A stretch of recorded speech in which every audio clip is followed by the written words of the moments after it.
Mga boss, bakit walang proyekto si Digong na nasimulan at natapos lahat ng proyekto sa panahon pa ni Pinoy, itinuloy lang ni Digong?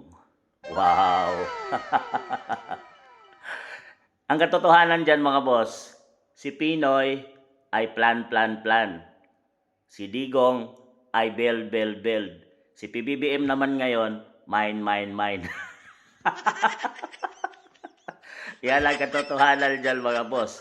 Pero tama, dapat talaga mga boss, na kung dating presidente si Pinoy ay hindi niya natapos yung mga proyektong sinimulan or plinano niya, ay dapat ituloy ng susunod na Pangulo ng Pilipinas. Kagaya ng ginawa ni FPRRD na itinuloy yung mga proyektong nasinimulan or hindi natapos ni Pinoy mga boss.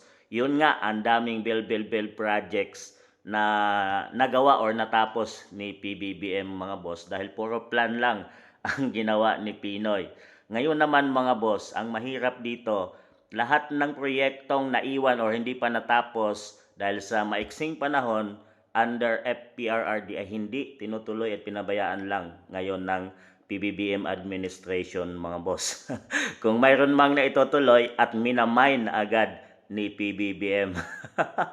Sinasabing yan ay kanyang legacy at kanyang nagawa under his administration. Pero ang katotohanan dyan mga boss ay walang planong proyekto si PBBM bagkos sinimulan or tinapos lang niya yung mga piling proyekto at hindi lahat ng proyektong naiwan under FPRRD. So katapos niyan ay pinupuntahan ni PBBM kagaya ng Bukana Bridge sa Davao at minamine niya agad. At sinasabing yan ay legacy under PBBM administration. Yan yung kanyang mga nagawa. Yan ang katotohanan sa tatlong pangulo ng ating bansang Pilipinas, ang nakaraan at ang kasalukuyang pangulo ng ating bansang Pilipinas na si PBBM. Kay Pinoy nga ba lahat ng proyekto na ginawa ni FPRRD? Hindi mga boss. Dahil ang lahat ng mga proyektong iniwan ni Pinoy ay plano lang at hindi natapos mga boss.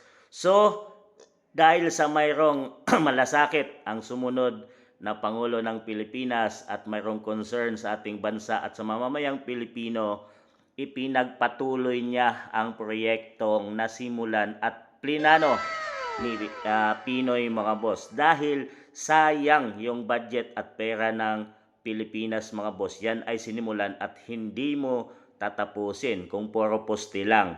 Yun ang ginawa ni FPRRD, tinapos niya bago siya mag-umpisa ng sarili niyang proyekto.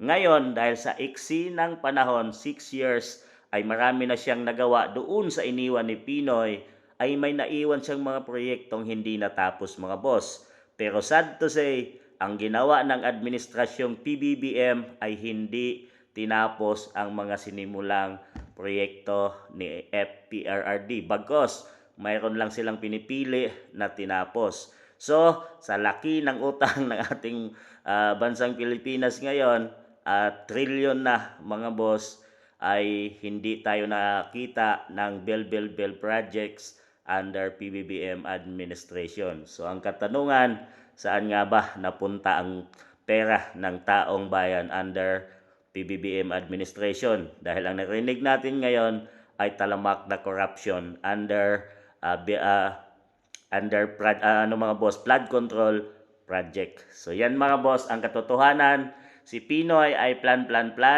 si FPRRD ay build, at si PBBM ay mine. Sa inyo mga boss.